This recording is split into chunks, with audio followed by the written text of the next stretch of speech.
Hello and welcome. You're watching NewsX and I'm Vaishali Kohli.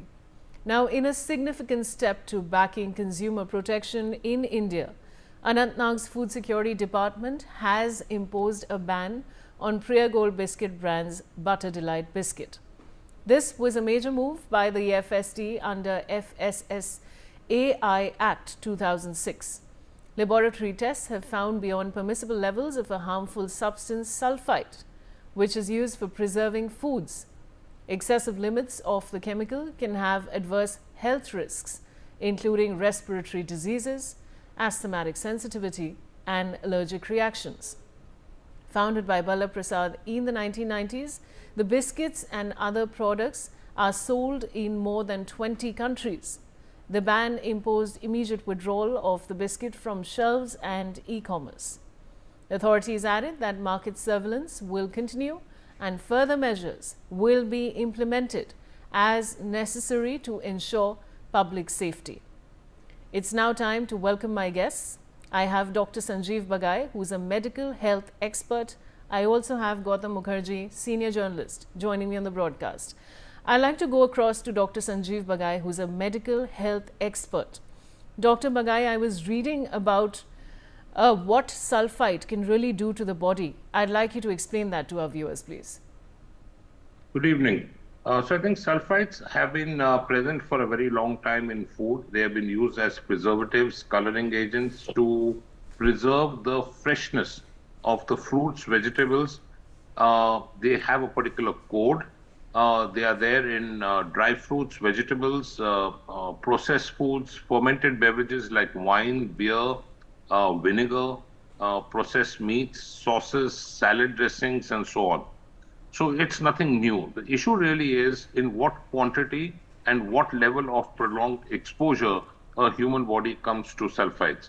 So sulfites per se are an allergen. That means they cause allergies in the body, and they cause what we call as type 1 and type 4 sensitivity. That means a person can go into acute phase of hypersensitivity, specifically causing bronchial asthma or wheezy bronchitis, especially in children. Now, there is a new concept now for the past many years actually, but a new concept which is now being taking great force in medicine, which is called as the gut-brain axis, gut-lung axis. So your gut is actually now recognized as your second brain. Whatever ingredients we eat, that means your food items, preservatives, additives, or any other coloring agent, some of these, like sulfites, cause the gut to become leaky gut. That means your junctions, your tight junctions in your cells, in lining in your intestines become leaky. So you lose a lot of good proteins, and then you retain some high density inflammatory molecules which can set up a cascades of allergy. So it's not only restricted to asthma, this is also known to cause things like celiac disease or protein deficiencies, mast cells or IgE induced. These are the allergy proteins in the body. So I think it's important for FSSAI to make sure that all objects which are for human consumption, packed, processed, ultra processed or otherwise, must have labeling. It's important that a customer or a consumer know what are the ingredients, what are the additives, what are the alternatives being put, what the damages potentially it can cause. So if a particular person has allergy, let's say to nuts, the person must know that this contains nut or to whey protein or celiac protein. So therefore, information, public awareness, labeling, and more responsibility as far as the people who are making, the companies which are making these products. Over to you. That's a very interesting point, Dr. Bagai, that you've raised, because multiple times, we pick up stuff from the store and we don't even know what's on it. Sometimes, ingredients aren't even, they're not honest ingredients, by the way. And viewers, people like, things, biscuits like diet biscuits. Apparently they're diet biscuits, but if you actually really look into it, there's a lot of sugar there, there's a lot of calories there. So a lot of these things, it's not very transparent, Dr. Bagai, like you said, even if the ingredients are mentioned behind a packaged food, there's no honesty there really. And Gautam Mukherjee, I'd like to come to you. Now Gautam, it's very, very important to understand that you know, in a country like US, for example, any product with sulfates is banned. But here we're struggling with the fact that there's sulfate which has been found in a biscuit packet, which is far larger than, you know, the volume that it should be in. What do you have to say for that? I think that there are formulations, Vaishali, which are very carefully constituted when it comes to the West because of severe consequences legally and in terms of fines, banning, and so forth. In India, because the oversight is not very rigid, a lot of things are done with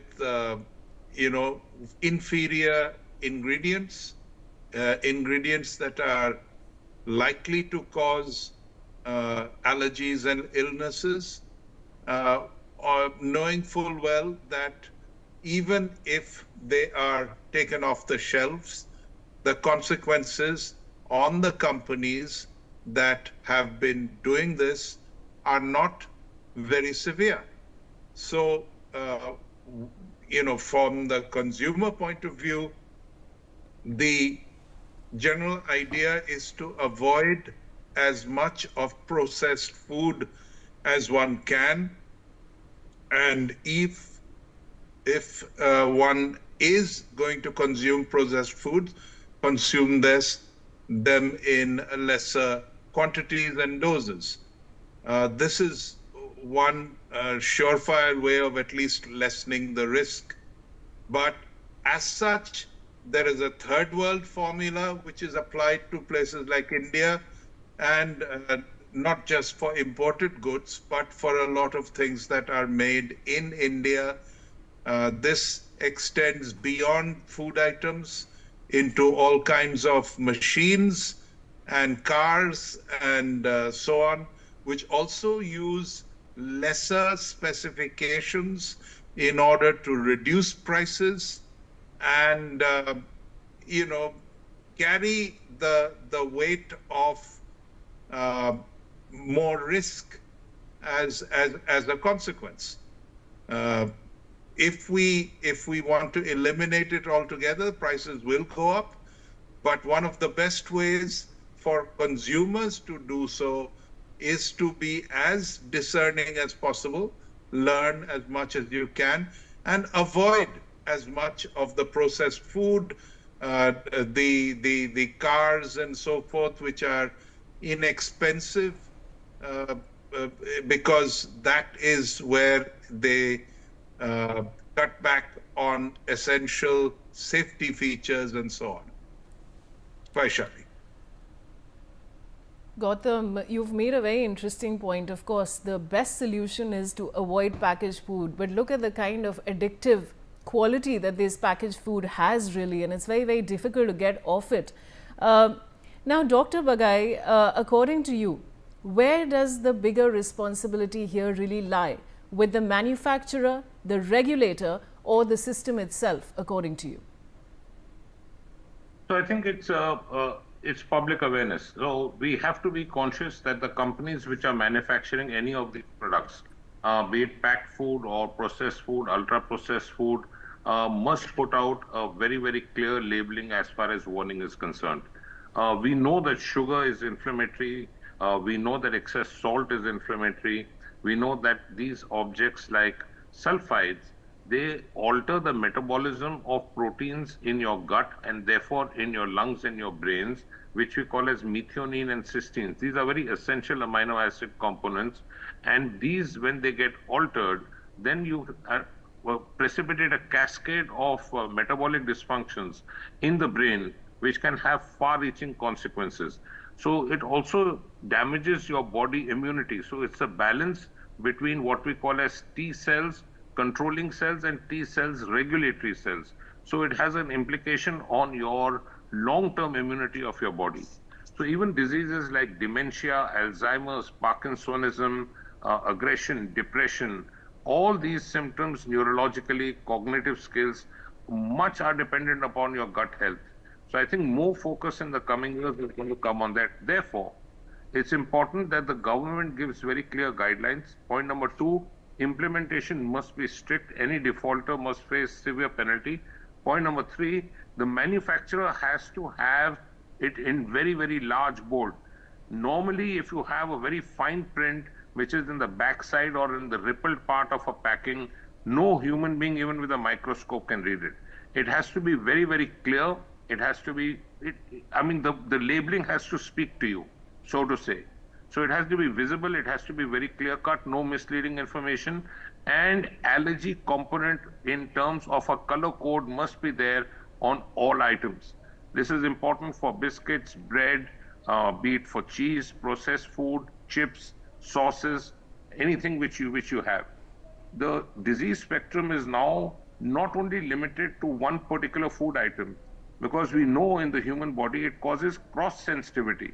So you may have allergy, let's say, for example, to a particular food item, but over a couple of years you develop a cross allergy to something completely different. That's how the human body behaves. So prevention is better than cure. I think we need very clear-cut rules and implementation. I want to go across to Gautam Mukherjee now. Gautam, what do you really think? Do you think that such controversies permanently affect consumer trust, or do you think that brands can recover from it? I think, at least in India, the brands take a calculated risk and use ingredients because of considerations like shelf life and ignorance on the part of the consumer. As Dr. Bagai was pointing out, there are a lot of things that the general public simply does not understand. A doctor of his eminence can figure out what does which to whom, and the vulnerabilities of small children, young people, old people, and such like to exposure to many of these ingredients. As I said before, the broad brush preservation, the grandmother's tale is eat fresh food, eat home food, things of that order, avoid processed foods. And as long as these kind of homilies and traditions are followed, you escape some of them. But even masalas and such like are also adulterated with various things, not all of them just immediately harmful, but in quantity and over time they are. And convenience versus safety. A lot of people used to grind their own masalas. Now they don't. Now you buy it out of a packet. You do not know if every ingredient in that is safe, more often than not. And from time to time, even well-known purveyors of such things are caught out. This PriyaGold is a case in point. I mean, it is not an unknown brand. It's a prominent brand that is sold in this country and several others. And yet it knowingly has quantities of harmful substances in it. You've had this in baby powder in Johnson & Johnson. They had carcinogens in it. So it does go on and on in different products, in different applications, and in various ingredients. Main thing is this is, in a sense, the price of modernism, convenience, ordering out as opposed to cooking, and so on. So when you do this, these are the risks you carry. Excuse me, all the points that Dr. Bagai made in terms of labeling are, certainly worth doing. They obviously carry a cost, and they need oversight to ensure implementation. you've had this over the years. Cadbury is a famous brand used to package its chocolates in such a way that bugs and maggots and so on got in the storage. There was a big fuss about it, court cases. Thereafter, the packaging improved. And now it is sealed properly. And you no longer have that as a problem. So I think more and more oversight will bring more and more such issues to light and will result in improvements in the product compositions. At the same time, if people avoid processed foods as much as they can, they'll be better off. All right, I have Harbans Vadva, consumer affairs expert, also joining the discussion. Now, Mr. Vadva, I just want to begin by saying I want to share this with our viewers, because you know what happens is that we put a lot of trust into these packaged brands. Sometimes, you know, personally for me also, I wouldn't eat something from the roadside, but I would pick up a packaged product and really feel that it's safe and, you know, there's no filth there, it's hygienic. But after seeing things that are happening with these biscuits, I mean, who can you really trust? But my question to you is, how can consumers verify whether they've bought a product which is absolutely safe? Because the ingredients, as we were discussing earlier, are not very clear behind the packaging. They're so minutely mentioned that you can't even read. So how do we make sure we are picking up something that's safe? Good evening, all the panel members. In fact, that is how we had been doing comparative testing for the consumers. You know, unless we test in the laboratories and verify all the ingredients, the quality, and sometimes the performance, we were not able to equip the consumers. So that is how, you know, we had been doing the comparative testing. But in this case, especially if you go into the ingredients, especially product like this biscuit, you know, normally egg or similar or sulfites are normally not added. You know, there are certain additives which are you know, for the better shelf life or for the better, you know, this thing, look of the product, but should not be harmful and should not be beyond the permissible limit. So I'll get back to into the history. We tested glucose biscuit as well as there another Mary biscuit, and there is another category of biscuit. We never find such type of ingredients in the testing, you know, and it's really strange and shocking that such type of ingredients are coming into the food chain, you know, which are not permitted or and harmful also equally. So the only course we find is go to the laboratory, verify the ingredients, and inform the consumers, okay, not to go for such products, you know. Now, Dr. Sanjeev Bagai, I mean, we've just discussed, of course, that these products are extremely addictive and children are eating them, so are adults. Now, I'm not going to ask you the product names really, but just something as simple as how do you get off the habit of eating packaged food? What is really safe to eat these days other than home cooked food and fruits and vegetables?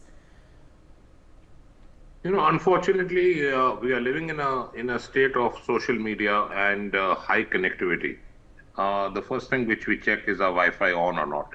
We check where we go is whether we are able to connect onto the local area network or not.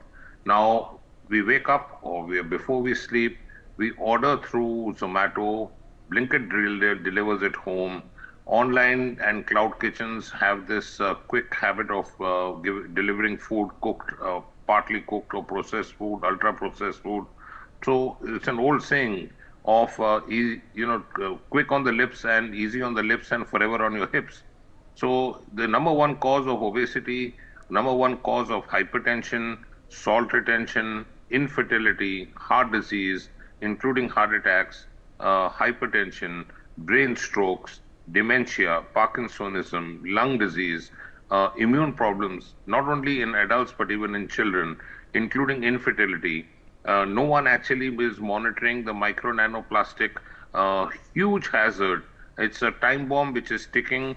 Can you believe through this process, ultra processed food, even using plastic straws, even using a plastic cup of tea, which we have on the roadside or in a dhaba somewhere on the way, on the highway, we are consuming 1.2 lakh micro nanoparticles of plastic. This is obviously being consumed, it is being assimilated in the body and going to have a ripple effect on more than 20 different body organs. So I think overall public messaging is extremely important. It's simple programs like this is going to be viewed by millions of people. The repeat telecast on YouTube is going to be seen by hundreds and thousands of people. This is the importance of reaching out and telling people what the facts are. It's important homemade food, freshly cooked food, do not reheat, do not use too much of microwave. Simple, straightforward policies of balanced diet will give you good health. Absolutely, Dr. Bangai. That's the need of the hour, really. Sometimes it's easier said than done, but that's very good advice. Now, I want to go across to Harbans Vadva because I want to ask you one simple question. Now, tomorrow, if I pick up some packaged food and I find something in it, it could be an insect, a bug, what are the steps that I could take to perhaps report that company or that packaged food organization? In fact, if such instances are coming across, the better is just call our helpline, that National Consumer Helpline that is operates 24 hours, So then the better is you can send the photographs if not physically able to send it, send us the photograph, and then we take over those issues.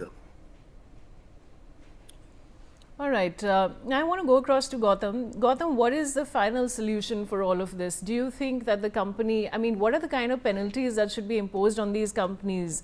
Or should they be shut down, or should they be given a notice? How do you think this should work out eventually? Well, if you remember, one of the most popular quick fixes, 2-minute noodles, Maggi noodles, various other brands, were found to contain a great deal of lead, which are bad for the kidneys and other organs. There was a lot of prosecution. The product was taken off the shelves. It was tested again and again.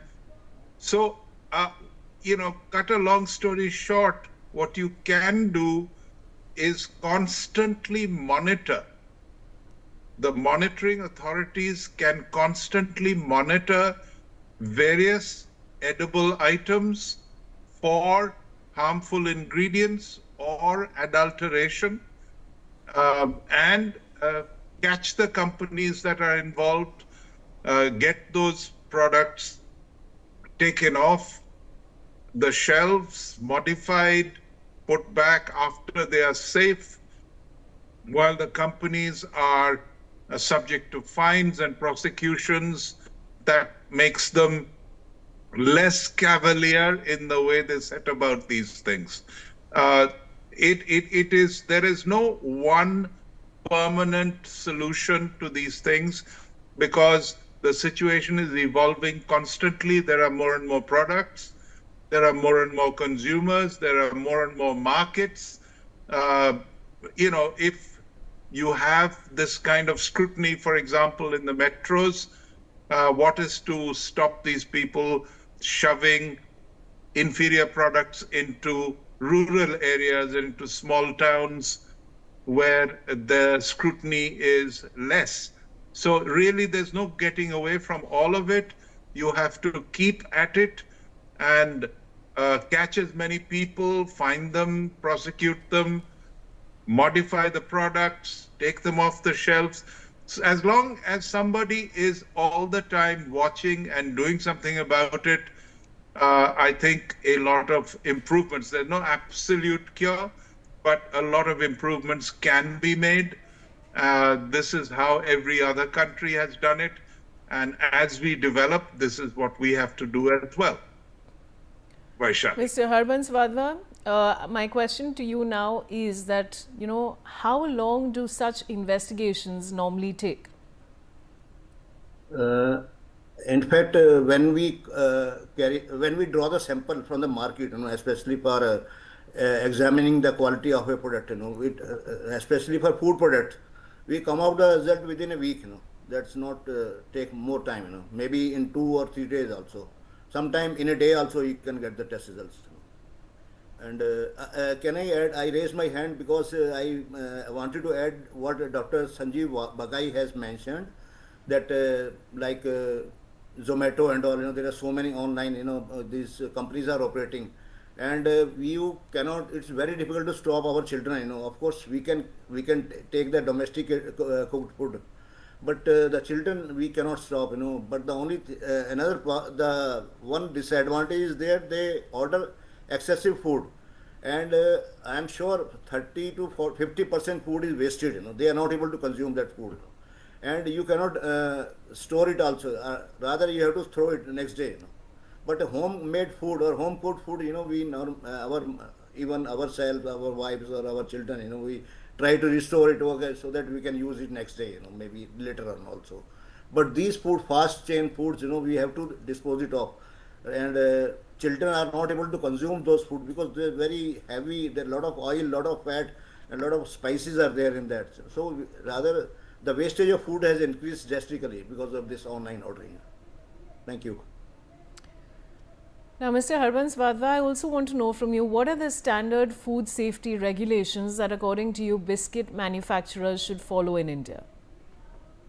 It is already clearly defined, what all ingredients are there and what are the additives, restrictive additives are there. They permit certain level of in ppm, or you can say milligrams or micrograms of additives. So regulations are very well in place, and enforcement, of course, that is to be strengthened, to verify these the quality as well as the toxicity, if any toxic materials are used in that. And Dr. Bagai, any final comments? We have 2 minutes left. Any final comments that you'd like to give on this issue?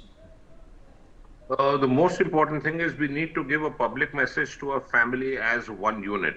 So I think parents need to understand what the impact of balanced diet and healthy eating is, what the ingredients are, what the child sees at home is what the child will behave like. So I think the parents need to set the example. Discipline is extremely important in a dietary intake. Schools play a very important role. So I think even the syllabus should include issues of the hazards of ultra processed and micro nanoparticles of plastic and other ingredients which come as contamination into the food chain. They should be taught of what a healthy diet does. I think health should be incentivized. So I think when you are as a small child, you are being told that if you are fit, you will get extra marks. Believe me, 99.9% of children will move their backside. Here what is happening is sedentary lifestyle and the big S's. Extra salt, extra sugar, extra sedentary lifestyle, spirit as alcohol, smoking, and worst and most important is this ultra processed food. So this is what we need to keep away from. These are triggers of inflammation. Once they enter your body, it's very difficult to get rid of. Your health gets damaged as a childhood. Your adolescence goes weak. As a young adult, you will end up with more complications and more health issues. So we need to protect our children from that age onwards, educate the young parents so that they can give correct information to the children, treat health as a family, as one unit. Dr. Bagai, thank you for your concluding thoughts. Thank and you. I want to thank all my guests for joining me on this debate. And viewers, as they say, that eating unhealthy is always a game of the mind. If you can control that urge for, I read somewhere that, you control that urge for 20 seconds if you want to eat something unhealthy, and your mind automatically changes. And then, you can alter how you think, and that affects your gut. I'd leave you with that thought. Thank you so much for watching.